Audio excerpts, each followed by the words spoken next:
Hello, comrades. Welcome back to the Vanguard Live. Got a great show for you guys today. As always, lots of interesting topics to discuss. Really excited to jump right in. How you doing, Zach? Pretty fucking good, dude. The weather is cold as shit outside. I'm a resident Vanguard weatherman. I will always bring up the weather in Kansas City and its fucking changes and shortcomings. We're not in Los Angeles, fucking sunny Los Angeles. Sometimes I wish we were, even though I hate everything else about Los Angeles, basically besides the weather and weed. Super excited to rock on with the show today. I love we got some engagement already about the Logan Paul thing that we put in the headline. Like, yes, we know this guy's a piece of shit, but we're gonna get to something that he did later that you guys will all see. No, I haven't forgotten about the Japanese suicide forest. Well, geez, Zach, I had forgotten about that, but now I remember. Unfortunately, God, what a cringe moment that was. Like dominated like a month of the conversation. Seemingly, people just roasting him. God, I also always get them both mixed up. It's like I don't know which one did what. They're both fighters, right? Now they've both become boxers. To be honest, if you put a gun to my head, I wouldn't know who was the one that fought Tyron Woodley twice and who was the one that fought Floyd Mayweather. I want to say I think Logan fought Tyron and Jake fought Floyd. I don't know. I know one of them's the younger brother, one of them's the older. I don't know what the fuck about these guys, but yeah, too cold to open the door. That's fucking for sure.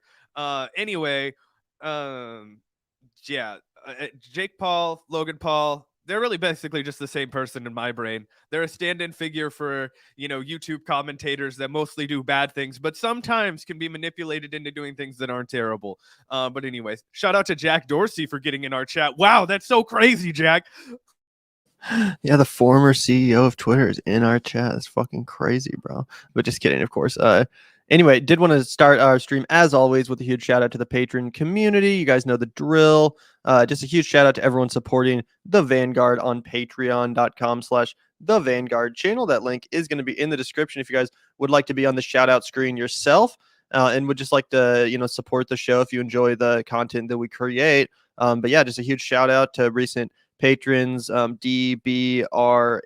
Thank you, Brian Thompson, another recent comrade patron. And of course, our Vanguardians as well. I got a few new ones over here too. Leasable Queen. Don't know exactly how to say that, but I know that's a recent sign up. Like to shout out the very recent patron sign up. So thank you so much, guys. Really appreciate that. And again, if you really do enjoy the show that we make and are appreciative of our content and the work that goes into it, then you could consider throwing us a couple bucks on the monthly. It really, really, truly helps the show. That link is in the description, but don't love begging for money or anything like that. Just like to shout out the patrons. So let's get on to what you guys are actually here for. But yeah, it's great to see everyone in the chat.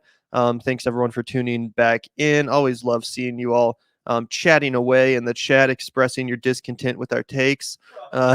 Just kidding. But yeah, really appreciate everyone for tuning in. We got a lot of good stuff to go over today. Some interesting news as far as the Biden presidency goes, the further decline of his approval rating, which is something we'll be getting into. Always love keeping track of those kind of statistics. Also, we have a really hilarious new piece in the New Republic about the progressives and their strategy, which I just found to be hysterical. And it's almost, reads as irony or satire. But yeah, we got some other good stuff too. Logan Paul finally did something decent, worth commending. So yeah, lots of interesting stuff to talk about today. Also a really interesting crystal ball monologue that I want to get into about what the left should be doing come 2024, a topic that I'm increasingly thinking about. But yeah, lots of good stuff today. Zach, anything in particular you think we should start with today? Yeah, let's go ahead and get in with the Joe Biden approval rating numbers, because I think this is just going to set the tone for everything that we're going to discuss for the next 12 months on the show. I guess 9 months, 10 months on the show as we go through the midterm elections, right, which will obviously happen in November. And the Democrats are teeing themselves up to get absolutely bulldozed. I mean, pile driven by the Republican Party. After 2020, when Democrats surprised themselves by gaining control of the Senate, surprised everyone, fucking shocked me. I think you were pretty surprised too. I thought they would get one of the seats. I did not think they would get both. they pissed that entire opportunity away. Remember when everybody was talking about how it was like, wow, this is going to be the end of the Republican Party. They bungled COVID so badly. Donald Trump was such an embarrassment. They won't even accept the outcome of the election. All these kinds of things. The Democrats were doing like this insane victory lap. Then Joe Biden immediately backpedals on the $2,000 checks, kicks everybody in the nuts, gives them 14, then doesn't raise the minimum wage. We get no Build Back Better pass during the administration. We barely get a fucking, and this was after it was completely toothless handout to corporations, had like a smitten of things to help the working class in there. So nothing worth salvaging really anyway. Still couldn't get that through. Completely bent over for Joe Manchin and all of his demands, rotating villain. We've talked about it before. One after the other, just L after L after L. Doesn't continue the child tax credit. It's like no canceling student debt. It was like pulling teeth to get him to even push back the repayment of student loans, which I know that's kind of a hot button issue amongst working class folks because not a lot of people had the opportunity to go to college. Well, I didn't finish college either, guys. I'm in most of y'all's boat, but I still have student debt. So I feel like I can foot this like 50-50 and be like, it's good for everybody if we take that burden off of everyone else. Because I mean, asking people to pay $200, $250 a month on the low end for their student loans every month is just absurd. People can't afford that. The government needs to step in and do something like that, especially now. And on top of all of that, they're still doubling down. No more benefits. I don't know, Gavin. Sounds like a recipe for success to me. Well, yeah, I think it's absolutely true and worth reflecting on because this is the anniversary of January 6th. Just how much in the last year the Democratic Party in leadership with control of the Senate and House has completely bungled the public trust of their performance. Biden sailed in there on this promise to revert back to normal, to get the coronavirus pandemic under control, to get the economy back in the up and up. And over the last year, as you said, Zach, we've just seen that message, that agenda totally crumble before our eyes. And the worst part about it is that it doesn't even seem like Biden or anyone in the Democratic Party is particularly fighting that hard for us. It just kind of seems like they're, status quo managers in the background doing some bullshit. I was remarking the other day that it doesn't even really feel like we have a president. Joe Biden, when he does get carted out there to do some address to the public, it's never commanding. It's never, very well viewed. No one really knows about it. No one really cares about it. It just kind of seems like we have these institutions that are, slowly doing something, but it doesn't really seem like there's a leading executive force behind them that's calling the shots, that's, charting the agenda necessarily. And I think that's a big reason why Biden's approval rating is in such rapid decline and has been for the last couple of months. Again, people just don't feel like the ship has a captain. And that's an important, feeling in a time like this of crisis. It's been referenced a million times, but if you even remember a criminal scuzzbag like Andrew Cuomo, when he was at least doing those press briefings, going out and, talking to New Yorkers every day and, pretending to have shit together, the voters, the electorate rewarded him for that. He was, extremely high approval ratings. He was considered next in line to, be the Democratic top of the ticket 2024. A lot of people were, rumoring that he was going to run for president. And again, that's not an actual reflection of his leadership. He was a terrible governor and, a criminal, literally. But the point is that he maintained that facade. He maintained that image of being in control, of being an actual leader. And that's what people really wanted. That's what people, needed during that time, is to feel like they had someone at the, at the head of the ship, really steering the ship. And we don't have that at all right now with Joe Biden, who's basically just asleep at the wheel. And what he does do is inadequate. When he does try to fight, he loses, as we saw with Joe Manchin. He can't get his agenda passed. He can't really do anything. And crazy enough, he's refusing to even use the executive powers he could do to do things like, cancel student loan debt, legalize cannabis, other such measures. I mean, think about how many prisoners currently are in jail for non-violent drug offenses that are suffering COVID outbreaks right now. I mean, that's not something that's talked about enough, but think about this Omicron variant sweeping through prisons. Doesn't that violate, people's ability to be punished free of cruel and unusual punishment? I don't think that a nonviolent drug offense should be a death sentence or a sentence to get COVID in a prison. You know what I'm saying? It's absolutely crazy that no one's talking about this. But again, Joe Biden is just asleep at the wheel, absolutely not doing anything at all. And I think that's why his approval rating is in free fall. And again, just to reflect on how much the Democratic Party has fucked up over the last year, after January 6th, a year ago, even I was like, oh yeah, the Republicans they're done for at least the foreseeable future. There's no way they come back from this. And especially because Biden had control of the Senate, had control of the House. I was like, he's going to get some shit done. He's going to get some easy W's, on the board. And people are going to reward that for him just because the bar is so low. But even contrary to my surprise and my low expectations for this president, he has massively bungled it. He has massively fucked it up. And we're seeing that now manifest in these polling numbers, which I will pull up. Biden disapproval hits new high as voters give him bad grades on economy. That's kind of a confusing wording. Biden disapproval hits new high. It almost should be new low, right? But anyway, I guess not, because disapproval is yeah, that's super confusing. My dumbass brain can't even fucking comprehend that. But yeah, it says Joe Biden's disapproval hit a new high in December as more voters signaled their unhappiness with the administration's supervision of the economy and the COVID-19 pandemic. 56% of voters now say they disapprove of the job Biden is doing. The worst such reading of his presidency as he approaches the end of his first year in office, according to a new CNBC/Change research poll. Prior polls in the series showed Biden's disapproval rating at 54% in early September and 49% in April.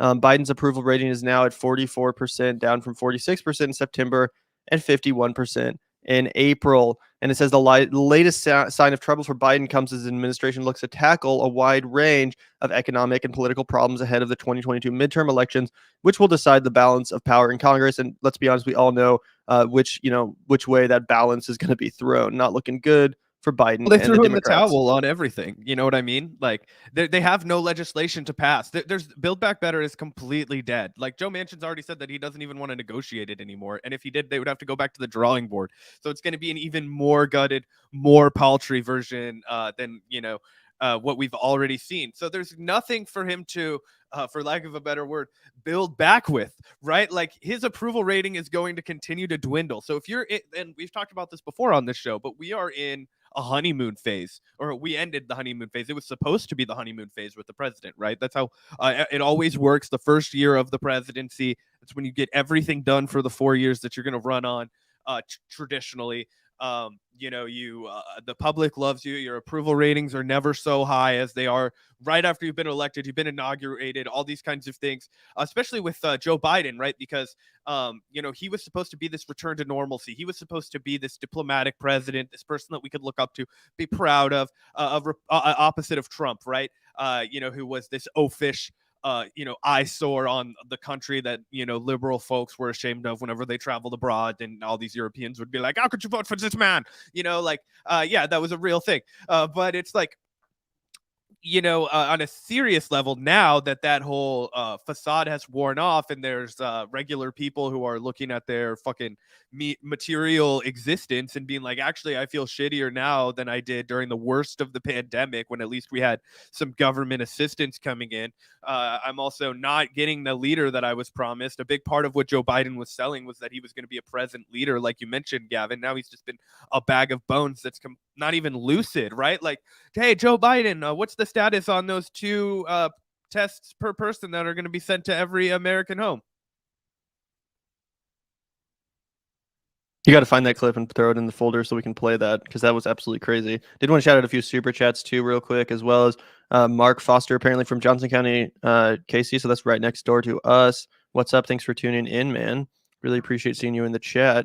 That's pretty cool. But also thank you, Hysteric Raider, for the $5.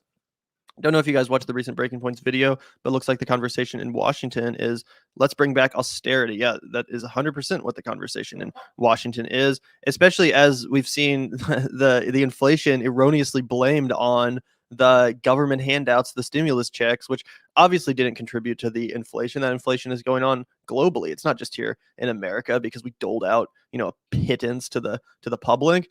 Of course not. So yeah, but of course that's a narrative they're going with. And it's ironic because it's only to Biden's detriment. It's like, does he not realize that embracing these tactics is only going to increase his disapproval ratings?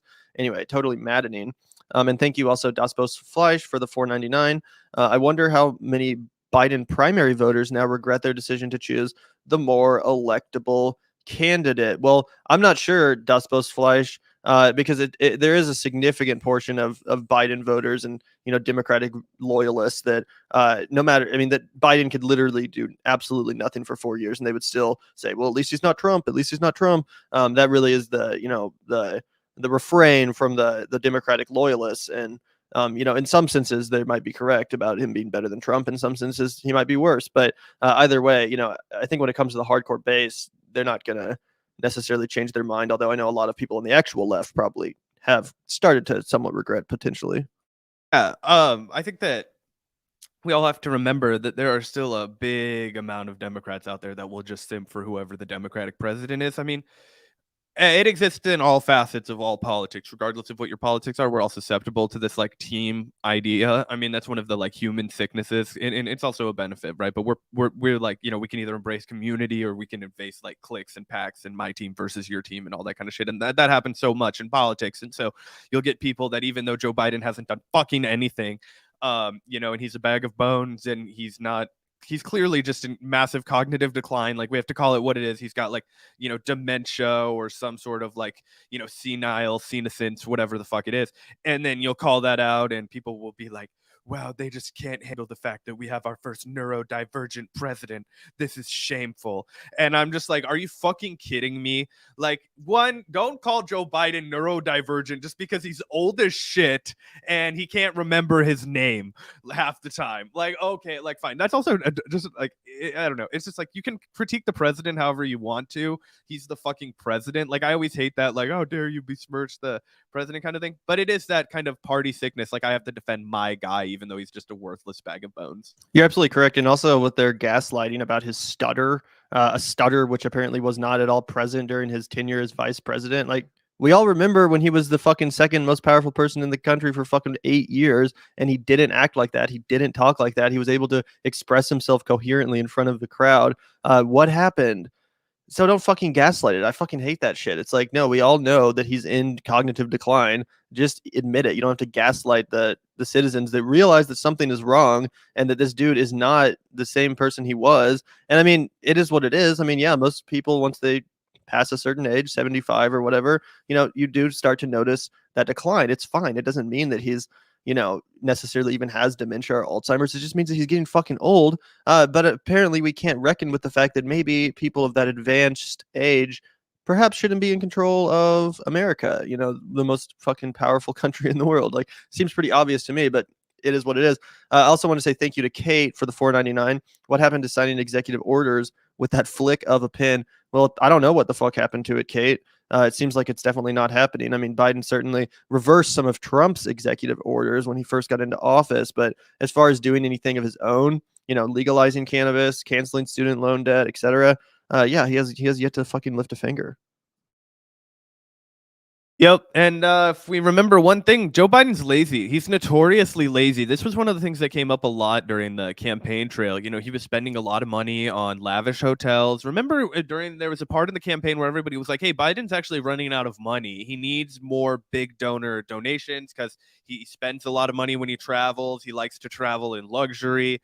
All of those kinds of things. And then you start realizing like he actually didn't like to do a lot of campaigning either. Even when he was in the primary, he wasn't like really getting after it like that. Not nearly as busy as somebody like Bernie Sanders, who was also of his same age. I mean, Bernie was walking like a marathon a day, it felt like. You know what I mean? Knocking on doors. He was everywhere. Joe Biden was nowhere, even when he was just obviously hiding in his basement during the general election against Donald Trump. He's just been kind of lazy his whole career.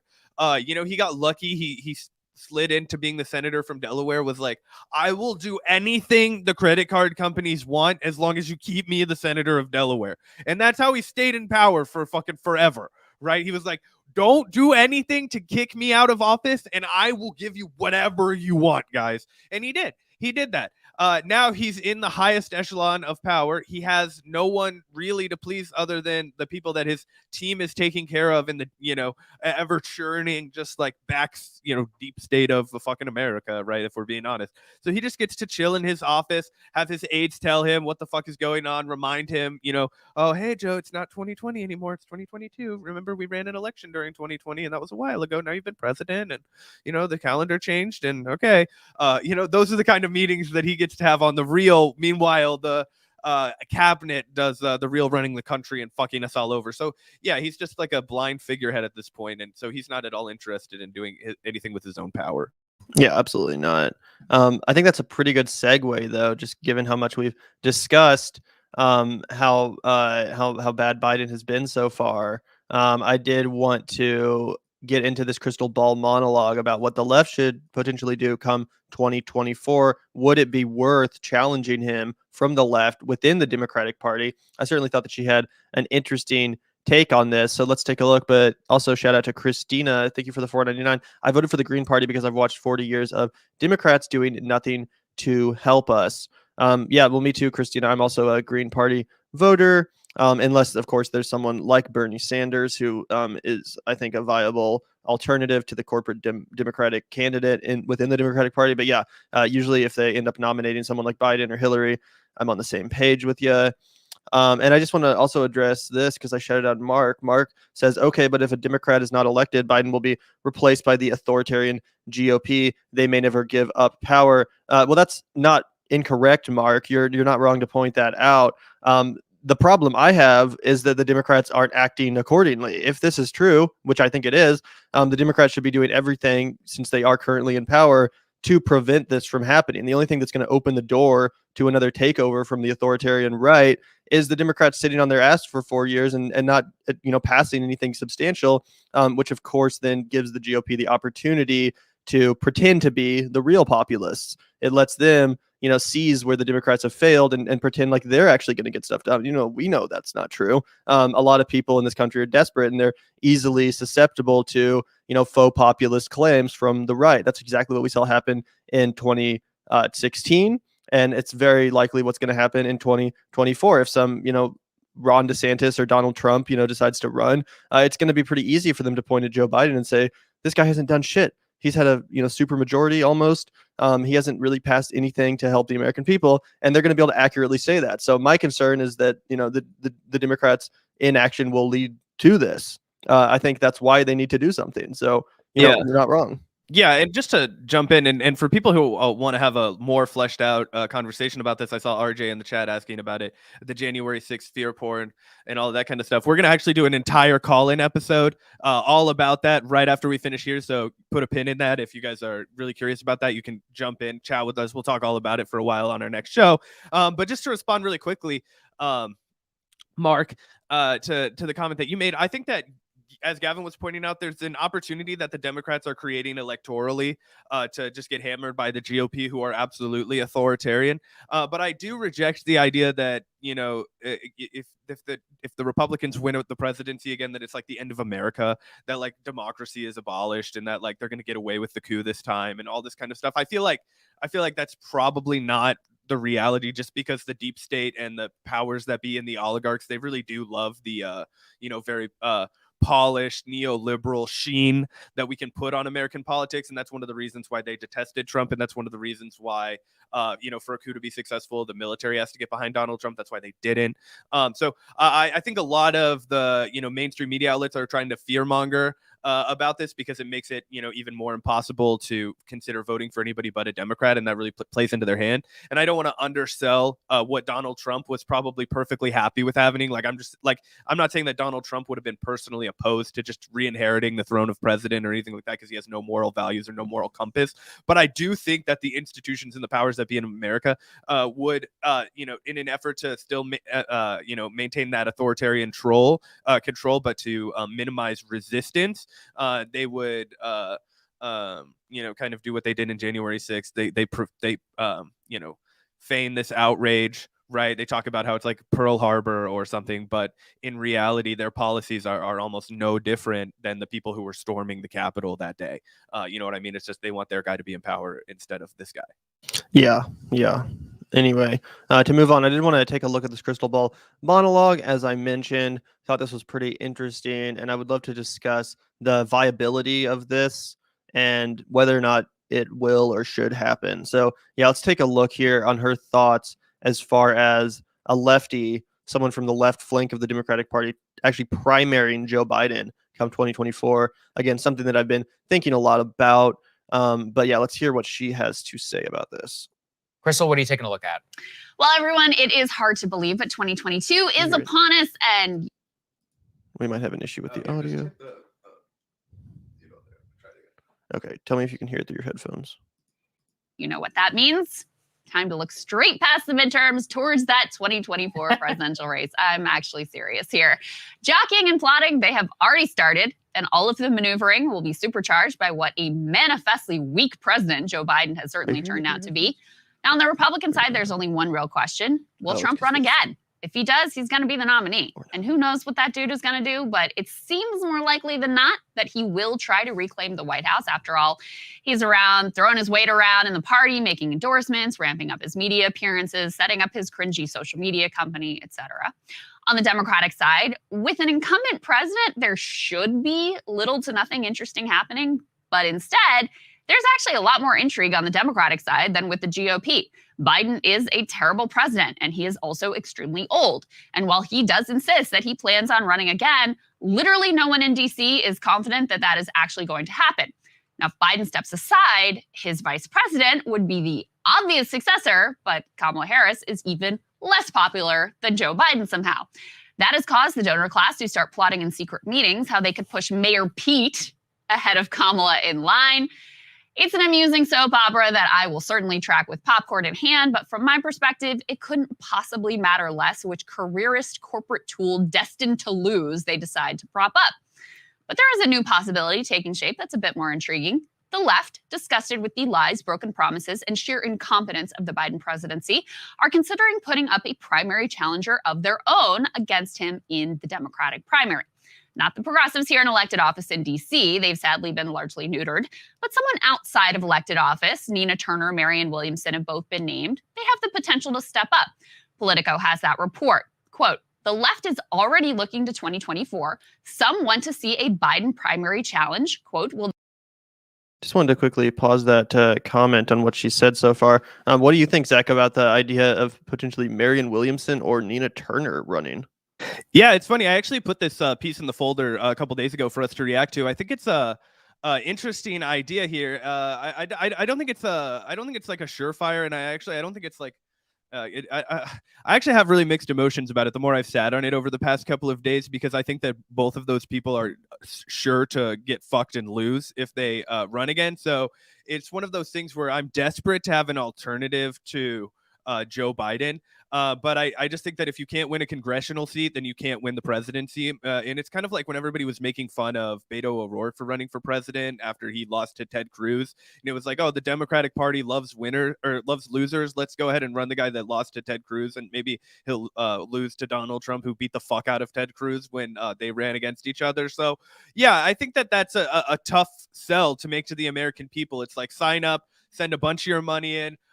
We lost by quite a bit to Joe Biden with Bernie Sanders, but maybe somebody who's way less popular than Bernie Sanders, has way less name recognition than Bernie Sanders, and has a small fraction of his history in politics, his clout in politics, and the movement behind him. Let's sign up for that. It just sounds like a bad idea, and in it kind of sounds like you're setting the progressive movement up for another failure that we don't really need, and that's not going to do anybody any good. So if you're going to set up a year where it's like, we know it's an L, we know we're rebuilding, I think you've got to run third party. I think that's the only smart way, unless you're going to go with a different kind of a path and a different kind of a strategy, which we've laid out before. Even though I don't think either of these candidates are perfect, I think that if you're going to go with the Democratic strategy of going through the primary, then you have to go with the guy like John Fetterman if he wins the race. Then you have to go with the guy like Lucas Kunce if he wins the race, because they're new face, and it's not just because they're white guys. That's inconsequential to me.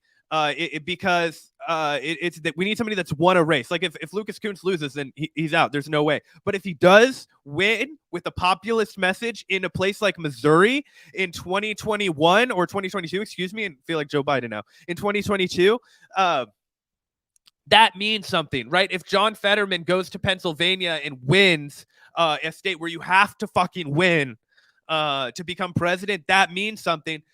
So I think you can go twofold, honestly. I think that if John Fetterman or Lucas Kunce runs for the Democratic primary, then you can get somebody that's to their fucking left to say, go, you know what, fuck it. If these people aren't, I'm gonna go and run a third party, and I'm gonna try and get us to 5%. And I think both of those are really valid goals. But yeah, I know. Sorry, RJ. Damn, Zach. But look, but I think that you have to do something like that. Otherwise, you're just setting everybody up for failure, and you're not even going to get a good harm reduction argument out of it. And you're just going to end up with like Kamala or Pete or somebody that gets trounced by Donald Trump or DeSantis or whoever fuck gets the GOP nomination. Yeah, no, I totally agree with that. Actually, I'm a big fan of Nina Turner, and probably even more so at this point of Marion Williamson. But yeah, I mean, let's be honest, Nina Turner couldn't even win in her congressional election. And also, like, I just feel like any sort of AOC squad adjacent figures, let's move on, guys. Let's move on. Even Nina Turner, like, I'm sorry, obviously she would have been better than Chantel Brown, but I don't necessarily think that she would be able to pull off a presidential primary to Joe Biden, given her performance in that congressional district, which I thought was kind of unimpressive, just to be totally honest, and really underwhelming. But not to talk shit, I still like Nina Turner, but I just, after seeing that congressional election performance, I don't necessarily think she has what it takes to really take down Joe Biden. And as for Marion Williamson, I love Marion Williamson. She's been on this show. I think she's awesome. Genuinely like her. That being said, she didn't particularly do that well in the last primary. Most of the conversation was focused on her, like, old cringy statements about modern medicine, or what was it that she got canceled for? A bunch of shit. People dredged up stuff from like the 90s and stuff. So I fear that would clog the conversation, and people would just write her off as some kooky new age type instead of a serious political figure, as they effectively did last time. So, with all the love in the world of Marion Williamson, I don't necessarily think she's the one to do it otherwise, or also.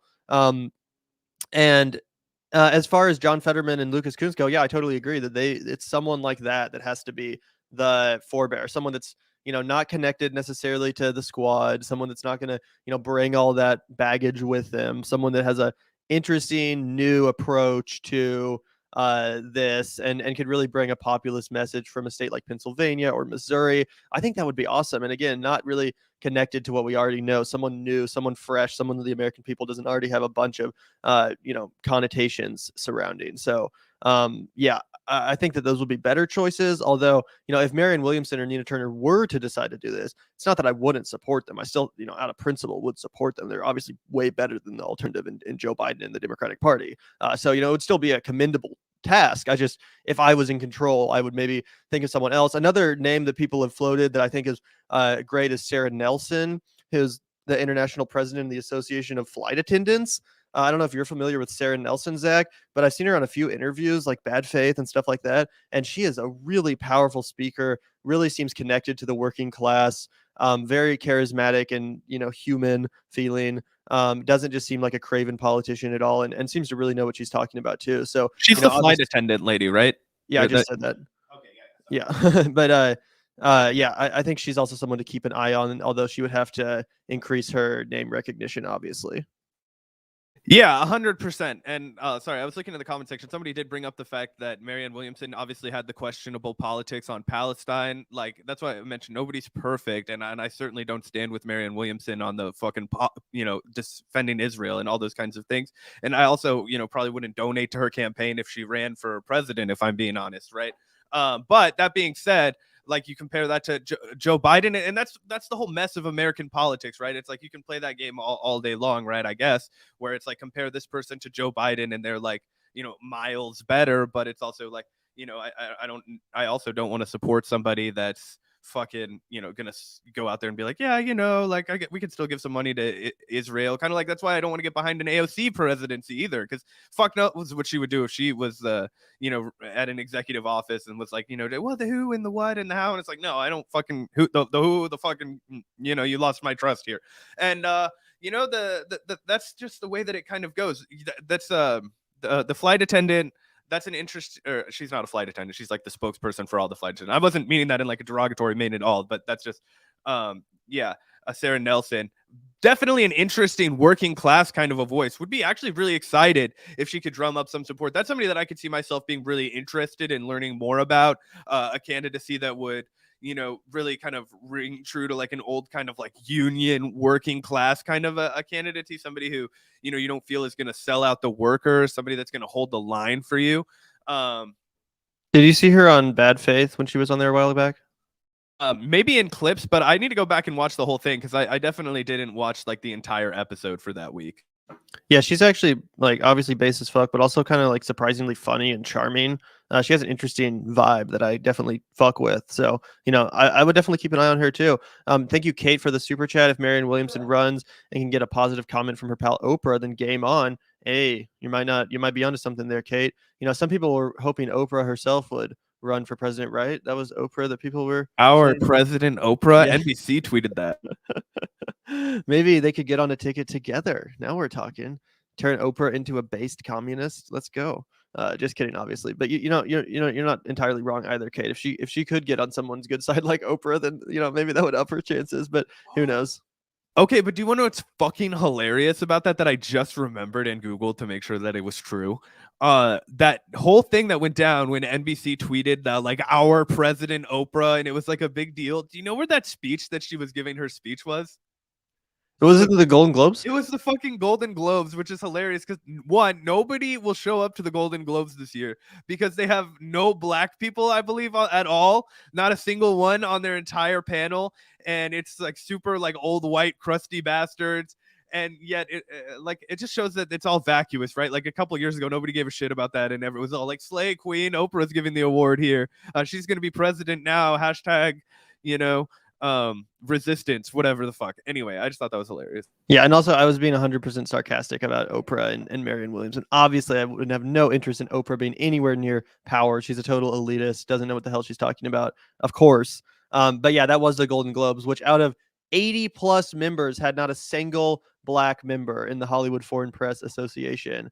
That's who decides the Golden Globes, which at this point are, hurtling towards irrelevancy. They're basically not even going to happen this year, and probably will just be dead from now on. But yeah, that is a good point, Zach. That was why she got all that hype, because she gave a rousing Golden Globe speech when I think she got like the Cecil B. DeMille Award, which they just like give to some random celebrity. I remember when Woody Allen won it, and it like reignited the whole Me Too scandal against him. Like, anyway, we're getting off on a different topic now. But let's take a look at the rest of this video, or at least some of it. Will there be a progressive challenger? Yes, said one prominent Democrat. And the quote in the article subhead there comes courtesy of former Bernie campaign manager Jeff Weaver. Other strategists from the Bernie left voiced similar sentiments. AOC's former comms director Corbin Trent had this to say of Biden. He is deeply unpopular. He's old as shit. He's largely been ineffective, unless we're counting judges or whatever the hell inside baseball scorecard we're using. And I think he'll probably get demolished in the midterms. People will spell opportunity, and DC is filled with people who want to be president. So what are the odds that such a challenge could succeed? Pretty much zero. Close to zero. Bernie Sanders is the best politician the left has had in decades, and he wasn't able to get the job done against Biden when it was a wide open field. The odds of taking out an incumbent of your own party are very, very small. But very small, close to zero, is still better than absolute zero. And if you don't try, defeat is certain. Look, you never know what craziness might unfold. First of all, Biden may well not run or may not live to see the next election. And second of all, if anything was going to turn our politics upside down and inside out, it is the last couple of years that we have just lived through.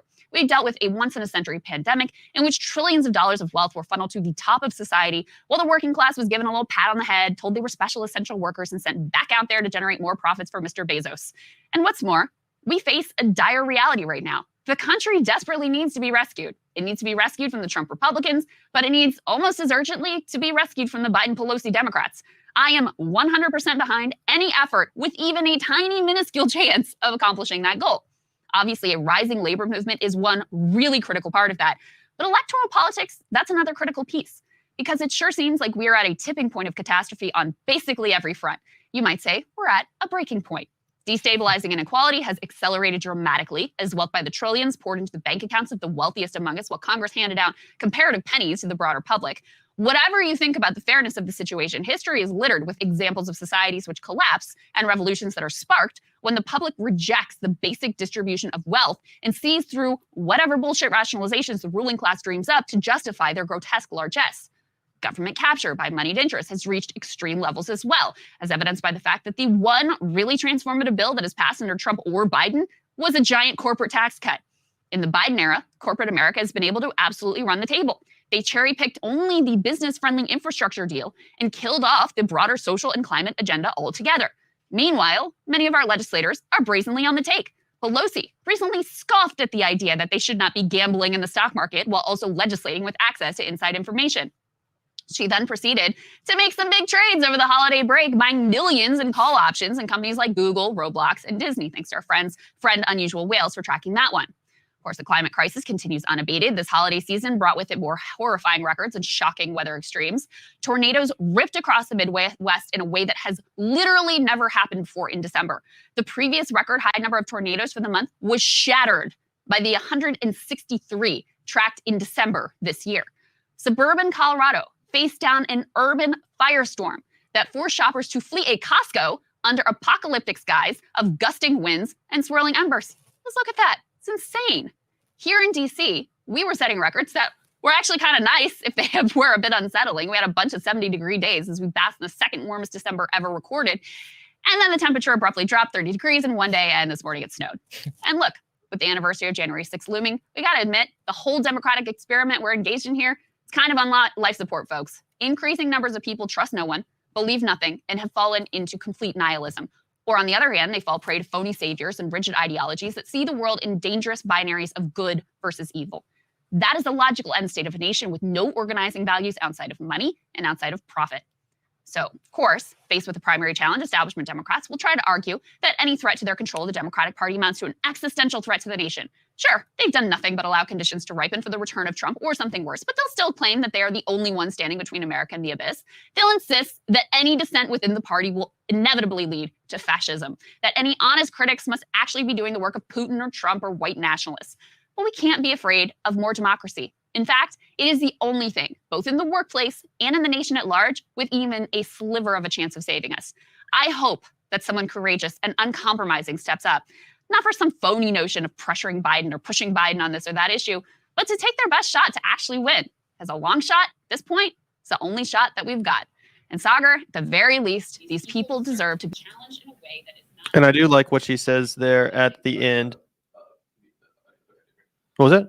We're still playing audio from you. Oh, it's good now. No. Anyway, yeah, I do appreciate what she says there at the end about if this is to happen, it shouldn't be some like, go along to get along. Like, let's just try to influence Biden to the left on these issues and it's all going to be this performative stunt. Like, no, if you're going to win, actually try to fucking win. Call Biden out, viciously attack the Democratic establishment, explain and educate to the populace why and how they fucked up and all the opportunities which they missed in order to actually make people's lives better and to improve the state of this country.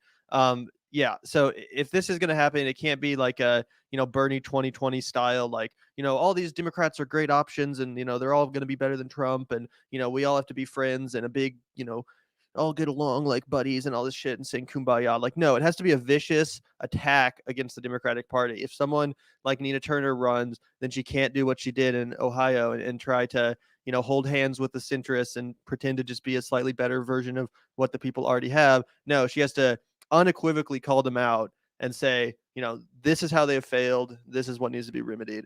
Joe Biden is a failure in no uncertain terms. Yeah, that was the biggest fucking I mean, there were many mistakes Bernie Sanders made, but that was the biggest one. And it wasn't even a mistake. He knew what he was doing. He should have done something different. I'll just say he fucked the fucking cow on that one. Like he just screwed the pooch, whatever you want to say. He ruined his chances with that fucking my good friend Joe over here. Would never call you a liar, Joe, when you're lying to the millions of people and I'm trying to beat you for president. You say, I never wanted to cut Social Security, and I'll say, of course you didn't, Joe, but the people should Google it because you did. And I'm like, what the fuck? No, you hammer them and say, you lying bastard, you sack of shit. You robbed these people of the good money. This is their entitlement. This is their fortunes. You don't want them to have homes, Joe? You don't want them to be able to take care of the sick shit, Joe? Their grandmothers. What are they going to do? Be out on the streets? That would have been an amazing performance. And Joe Biden would... I need to change my pants. Like, that would be Joe Biden. He'd have nothing to say to that. But instead, of course, he didn't. He didn't do anything remotely like that. And now we're left in this state of, as Krystal Ball pointed out, existential nihilism. And not to always be the guy that brings this back to fear and loathing on the campaign trail. But one of the things that Hunter Thompson wrote about at the very end Fear and Loathing on the Campaign Trail when he was really drunk, probably, and really in his feelings after McGovern had gotten just fucking wiped the floor with by Nixon, the fucking most villainous president that Hunter had ever seen.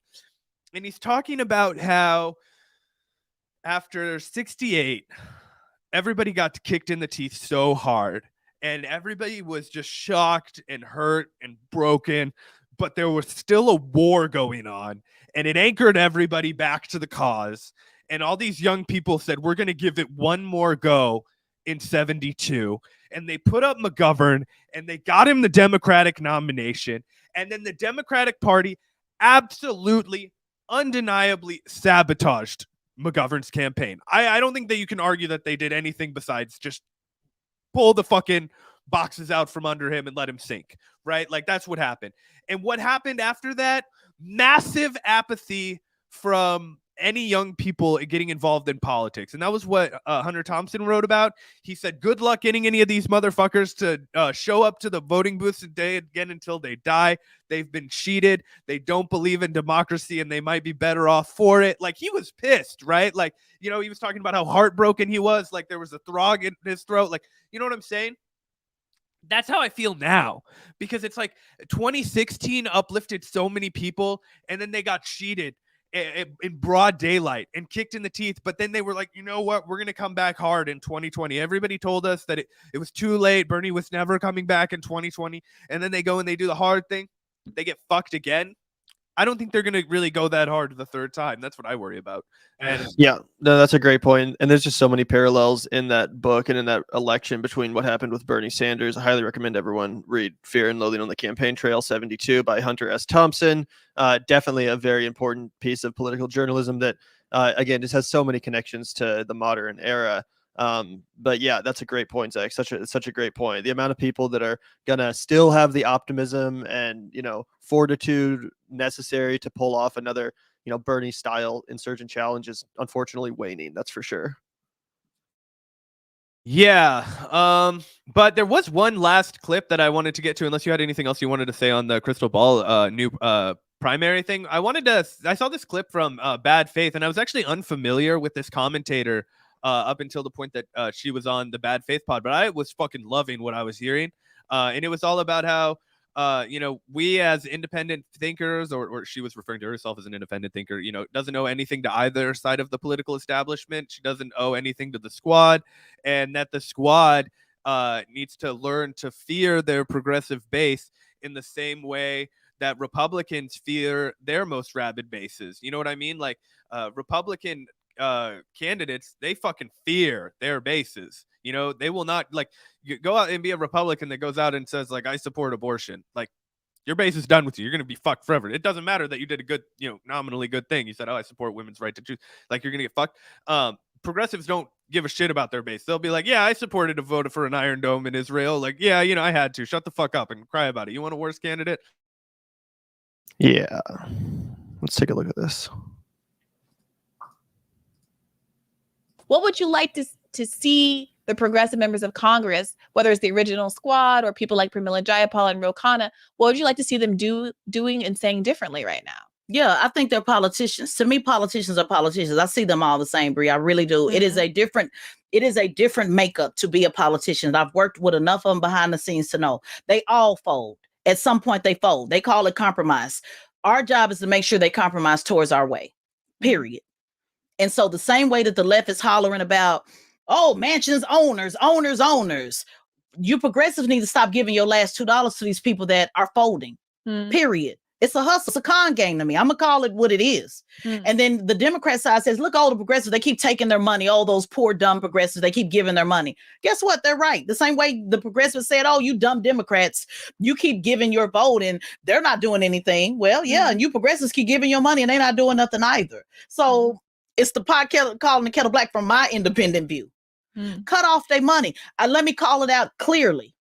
Ro Khanna, he was the one saying it's time we put faith back into Joe Biden. It's time we put faith back in the mansion. Is he a progressive or not? Why do y'all keep funding his money? Why do you keep sending him money?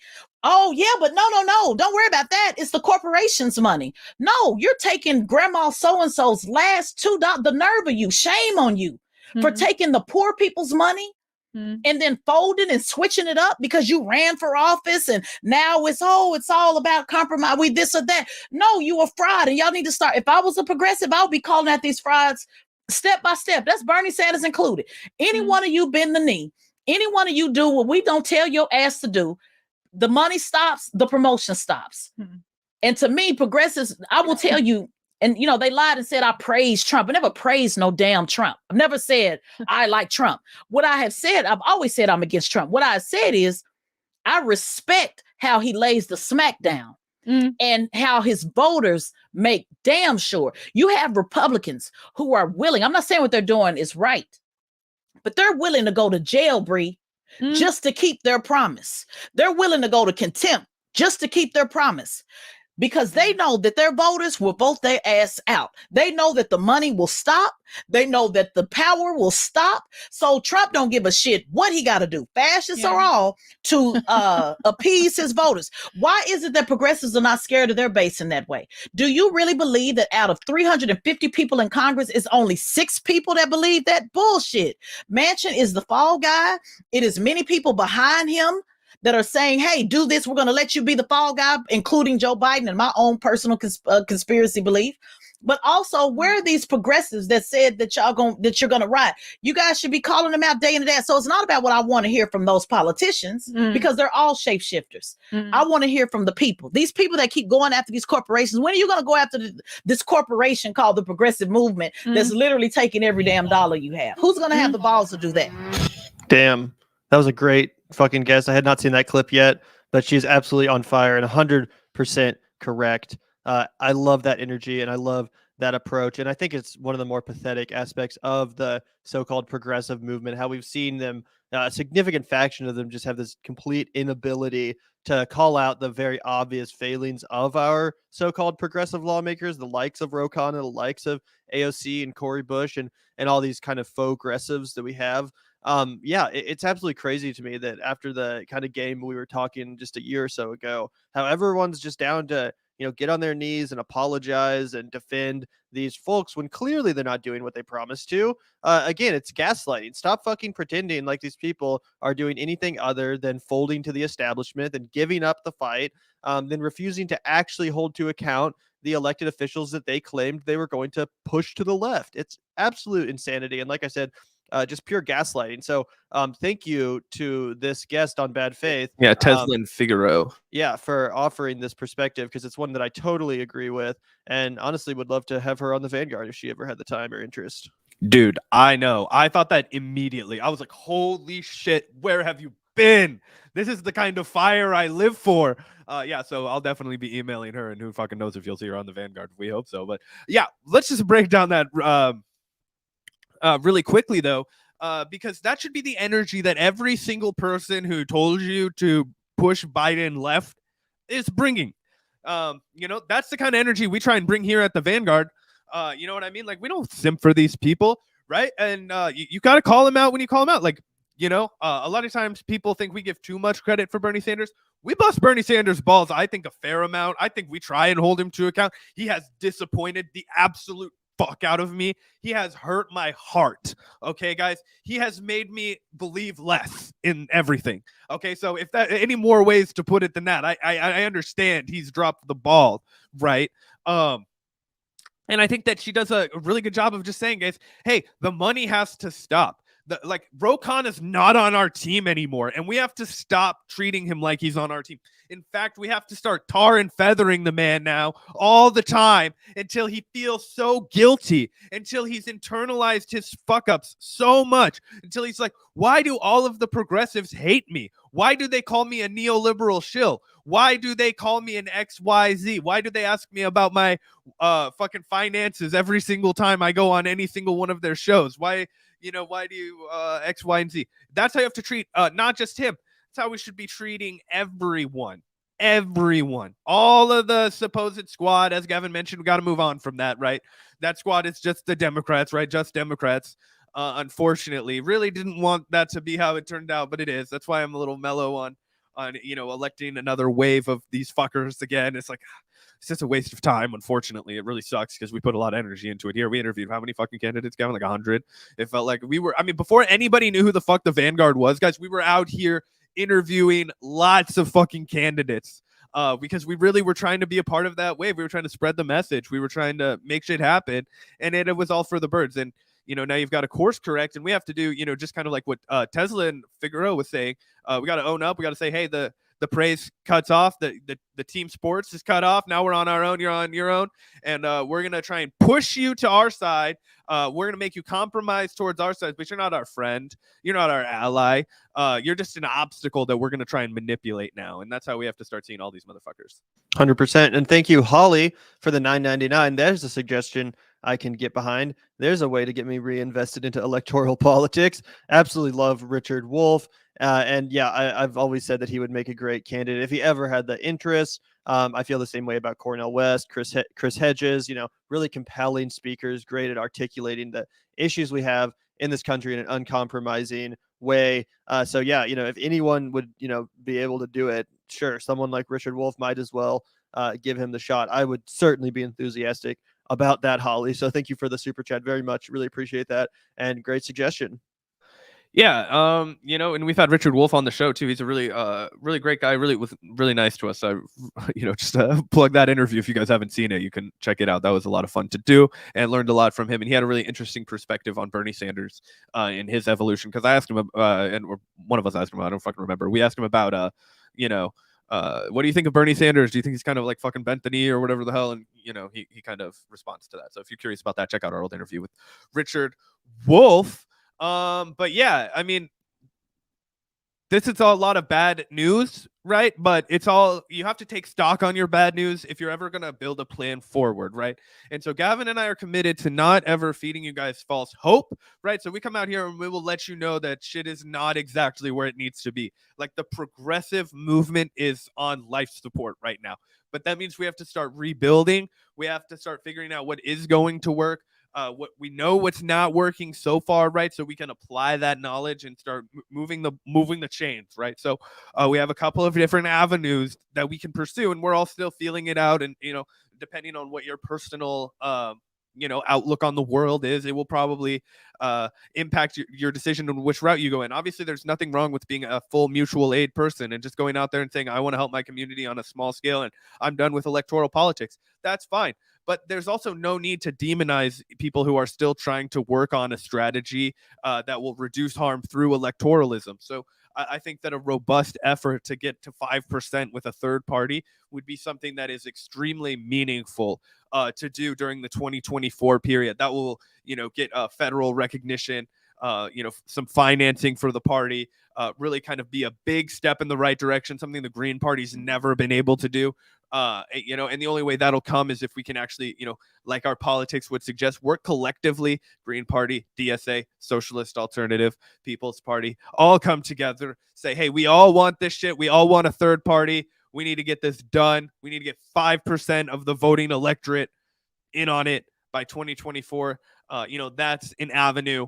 And that would be a great opportunity for someone like Richard Wolff, by the way, if they wanted to run for president and wanted to lend their, name recognition and, popularity and clout to an organization like the Green Party to help them get over that 5%. Because clearly the job just ain't going to be done with a Howie Hawkins or even a Jill Stein. They're just going to need someone with more name recognition. Obviously I used to talk about Jesse Ventura a lot, but it doesn't look like has his heart in it anymore. But yeah, someone like, Richard Wolff or Cornel West, I think could really help out the Green Party or another lefty third party that's trying to get over that 5% and get those federal funds. Again, they're going to need someone with some charisma, clout, and name recognition. And that's where one of those characters could definitely come in. But of course, that's more of a pipe dream. I don't think any of them are necessarily interested in it. I'm just saying if one of them were, that'd be awesome. Yeah. Or my other plan is that we spend the next 10 years turning Gavin into an icon of the stoner comedy genre in Hollywood. He will then save all of his earnings from his first 5 feature films. They will go into a savings account. He will self-finance his run. I'll be what Matthew McConaughey should have been as a political candidate, but apparently had no interest in actually being a based populist stoner. It's what the country needs, guys. But yeah, we did have one more story to get to because it is teased in the headline. Before we jump over to call in, make sure to download call in if you have an iPhone. We're going to be doing the rest of our show on there right after this, and you can come confront us if you want to argue with us or agree with us. But yeah, fun stuff. So make sure to download call in. But yeah, last story, something we briefly wanted to mention because this is super interesting and worth giving credit where it is due. Apparently, Jake Paul. Oh shit! Did I put Logan Paul in the headline or did I put Jake Paul? I might have put the wrong Paul. Anyway, Jake Paul has offered to retire from boxing and fight Jorge Masvidal in the UFC if Dana White agrees to guarantee UFC fighters 50% of the UFC's annual revenues, increase fighter pay to $50K per fight, minimum is currently only $12K, and provide long-term health care to fighters. So again, this is based, despite the fact that I may or may not have put the wrong Paul in the title of this video.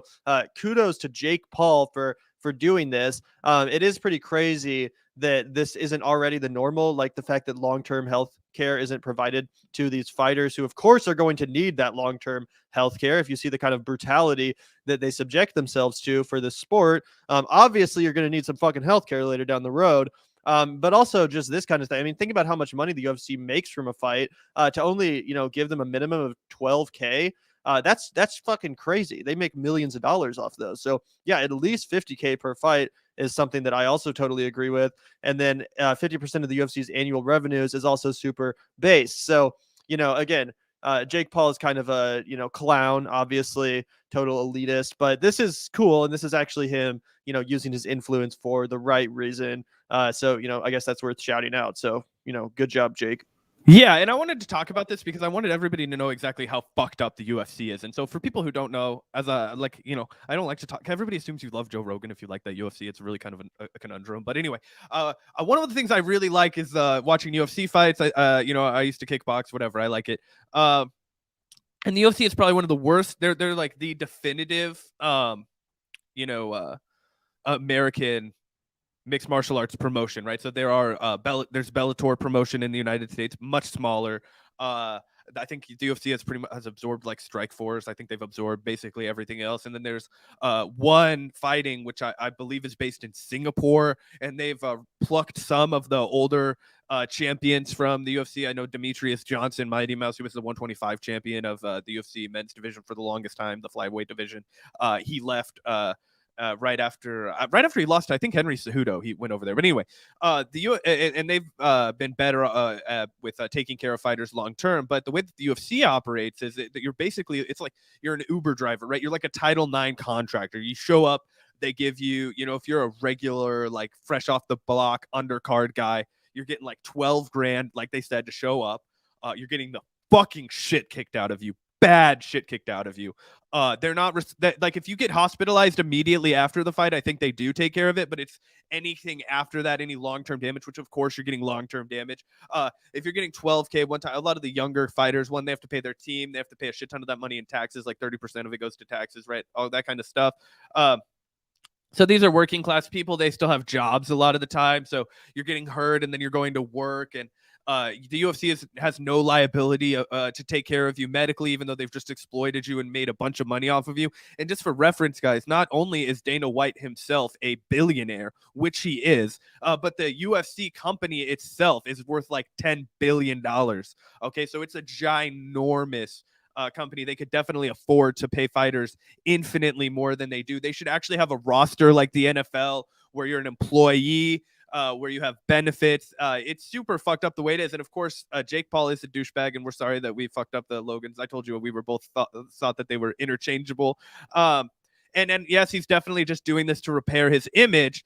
But I wanted to spotlight it anyway, not because I care at all about Jake Paul's image, but because, sometimes people use their leverage and it creates an opportunity for the public to kind of get behind it and say, hey, these fighters need to be paid more. And oftentimes the UFC will try and pivot and they'll be like, well, look at how much John Jones gets paid. Look at how much, Daniel Cormier got paid. Look at how much, Israel Adesanya gets paid, right? And those are their like flagship motherfuckers, the champions. They make a bunch of money, but there's like 500 guys on the UFC roster, maybe like 1,000 guys on the UFC roster. Most of them are making peanuts, making dirt money, and they're being exploited in a very brutal fashion. They're not being compensated correctly. They're not giving the long-term benefits, and it's wrong, and it should change. And so if you value workers, because this is oftentimes very dominated by working class, not rich people, then this is something that I think we could all get behind. And that's why I wanted to bring it up. Even though it is, professional sport, these people are, a lot of working class motherfuckers, and they deserve to be treated correctly by the businesses that's making money off of them as well.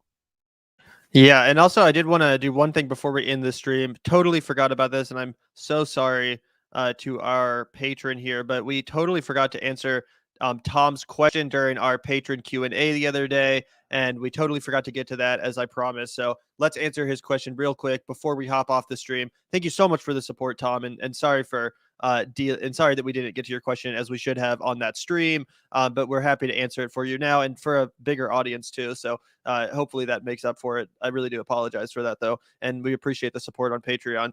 But Tom asks, can you give a review of Billy Strings' Song Heart of America and/or Akala Fire in the Booth Part 4? Your English patron wishes you a happy new year, to baby Frankie.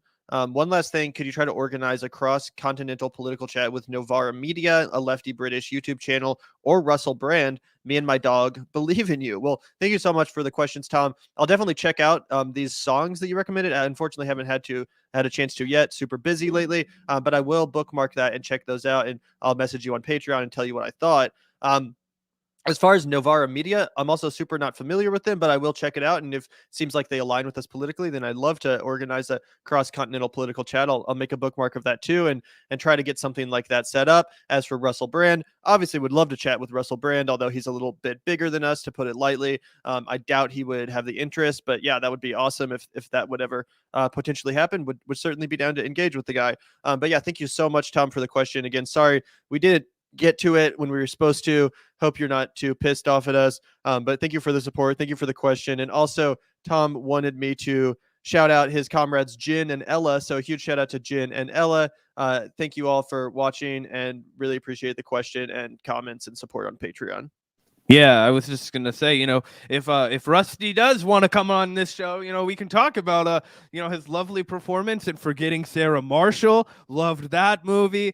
Recently he starred in The Trolls. No, I'm just kidding. I know that Russell Brand does political commentary. Yeah, it would be fucking crazy to talk to that guy. But maybe if we gained like 1 million subscribers, he would come on our show. But it's just unrealistic, unfortunately, for us to reach out to somebody. It's also not in the best taste to just reach out to somebody that's like a ginormous channel and be like, hey, do you want to come on our show? They're like, even if they did see it, they would be like, come on, bro, like I'm not gonna come on your small channel. So we try not to do that kind of shit. Yeah, absolutely. But thank you so much for the support, Tom, and the question. Really appreciate that, and I promise I won't fuck up again on the patron Q&A. But yeah, thanks so much for tuning in, everyone. As always, we do like to shout out our patrons before we jump off. So a huge shout out to the patron community. Not this, but that. Yeah, thank you to the Vanguardians and comrades for supporting the show. Patreon.com/the Vanguard channel. That link is in the description of this very video stream. So hit that up if you would like a place on the board yourself, or if you just think that we're doing good work that you enjoy and would like to support the show. This is the best way to do it. Thank you so much. There is also a PayPal link in the description if anyone feels like kicking us a couple dollars. But yeah, really appreciate that support, guys. It really does make what we do possible. It keeps us going, etc. And we sincerely thank everyone that feels that our show is worth contributing to it. It really does mean a lot. So thank you guys so much for tuning in today. Really appreciate everyone in the chat. Always love keeping up with what you guys are saying. And again, I will mention, if you have not already, if you have an iPhone, make sure to download Call-In. They're rolling out the Android soon, but it's currently just for iPhone. Anyway, we are doing the rest of our show over there starting in just about 6 minutes. So if you haven't already, download the app Call-In. That's Callin. Subscribe to the Vanguard, and we'll be continuing to discuss more news, including more January 6th anniversary type stuff. And again, not only do you get to listen to us, but you can actually participate in the conversation yourself. You can, as the name suggests, call in, talk to us, argue with us, say your piece, etc. It's always a good time, and we'll hope to see you there. But that being said, everyone have a great rest of your Thursday. We'll see you over at Call In. Peace out.